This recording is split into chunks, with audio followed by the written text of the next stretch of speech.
കുട്ടികളും ആരോഗ്യകരമായ ഭക്ഷണവും കൊച്ചി VPS ലേക്ക് ഷോർ ആശുപത്രിയിലെ chief dietitian Manju P George family ഡോക്ടറിൽ സംസാരിക്കുന്നു. Family Doctor, supported by VPS Lakeshore.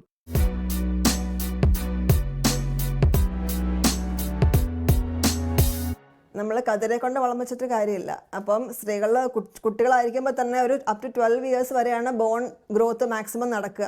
അത് കഴിഞ്ഞിട്ട് നടക്കുന്നുണ്ട്. അപ് ടു 30 ഇയേഴ്സ് വരെ ബോൺ അതിൻ്റെ ഡെവലപ്മെൻ്റ് ഒക്കെ എല്ലാം വരുന്നുണ്ട്. പിന്നെ മെയിൻ്റനൻസ് ആണ് വരുന്നത്.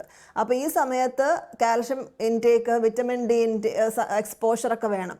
പണ്ടൊക്കെ സൺലൈറ്റ് നമ്മൾ ഏർലി മോർണിംഗ് ആൻഡ് ഈവനിങ്ങാണ് പറഞ്ഞുകൊണ്ടിരുന്നത്. പക്ഷേ ഇപ്പോൾ ഒരു ബിറ്റ്വീൻ 11 AM to 1 PM ഇടയ്ക്കുള്ള വെയിൽ ഒരു 15-20 മിനിറ്റ്സ് കൊള്ളുക. എസ്പെഷ്യലി ബിലോ ദ നീസ്, മുട്ടിൻ്റെ താഴെയുള്ള ഭാഗം അല്ലെങ്കിൽ ബോഡി എക്സ്പോസ് ചെയ്യാവുന്ന പാർട്സിലൊക്കെ വെയിൽ കൊള്ളുക.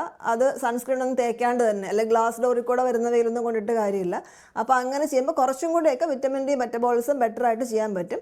കേർഡ് അല്ലെങ്കിൽ മുട്ട, മഞ്ഞയോട് കൂടി തന്നെയുള്ളത്, മീൻ, ഇങ്ങനെയുള്ളതൊക്കെ ഒരു പരിധി വരെ ഡയറ്ററി സോഴ്സിൽ കൂടെ നമുക്ക് ബെറ്റർ ആക്കാവുന്നതാണ്. അപ്പോൾ ഇങ്ങനെയുള്ളൊരു പാറ്റേൺ മെയിൻറ്റെയിൻ ചെയ്യുക. അതുപോലെ തന്നെ കൊക്കോ ബേസ്ഡ് സാധനങ്ങൾ, എസ്പെഷ്യലി എയറേറ്റഡ് ഡ്രിങ്ക്സിൻ്റെ സാധനങ്ങൾ, ഒരുപാട് ഫിസി ഡ്രിങ്ക്സ്, ഇങ്ങനെയൊക്കെ വരുമ്പം ബോണിൽ നിന്നുള്ള കാൽഷ്യം വലിച്ച് കളയാനായിട്ട് ഇതിന് ചാൻസസ് കൂടുതൽ വരും. അപ്പോൾ എന്തൊക്കെ നമ്മൾ സപ്പോർട്ട് കൊടുത്താലും ബോൺ കാൽഷ്യത്തിൻ്റെ ആ ഒരു തോത് താഴാനായിട്ടുള്ള ചാൻസ് ഉണ്ട്. അപ്പോൾ ഈ ഒരു പാറ്റേണിൽ നമുക്ക് ആ വളർന്ന പ്രായത്തിൽ ഒട്ടും ബുദ്ധിമുട്ട് തോന്നണമെന്നില്ല.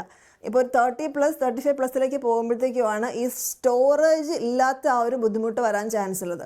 അപ്പോൾ ഡോക്ടറിനെ കണ്ടിട്ട് ആവശ്യമെങ്കിൽ കാൽഷ്യം, വിറ്റമിൻ ഡി മെഡിക്കേഷൻസ് എടുക്കണം. അതല്ല അത്രയും പ്രശ്നമില്ലെങ്കിൽ മെയിൻ്റനൻസ് ആണ് വേണ്ടത്. അപ്പോൾ പലർക്ക് പാൽ ഇൻടോളറൻസ് ഉണ്ട്.